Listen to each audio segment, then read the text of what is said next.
இது வந்து ஃபோர் ஹேண்ட்ல வந்து நல்லா ஹைட்டாவும் போடலாம், ஃபிளாட்டாவும் போடலாம். இது வந்து இது ஃபர்ஸ்ட் டெக்னிக் வந்து நம்ம ஹைட்டா லாங் சர்வ் போடுவோம். அந்த கார்னர்ல சேம் பேக் ஹேண்ட் சர்வ்ஸ் மாதிரி தான், கார்னர், சென்டர், அந்த corner, down the line. Sir இது ஏன் பேக்ல இருந்து வரோம், நம்ம இங்க பாதியில இருந்து போலாம்ல? பேக்ல இருந்து வரது வந்து உங்களுக்கு நான் பாதியில இருந்து போட்டு காமிக்கிறேன். பாதியில இருந்து இங்க இருந்து போடுறேன். ஷட்டில் பாதியில தான் விழும்.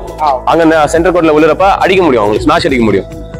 அதே இது பின்னாடி இருந்து வரப்ப நீங்களே பாருங்க டிஃபரன்ஸ். பின்னாடி இருந்து வரப்ப எவ்வளவு தூரம் பின்னாடி போயிடும். அங்க இருந்து அடிக்கிறப்பையும் என்னால ஈஸியா எடுக்க முடியும்.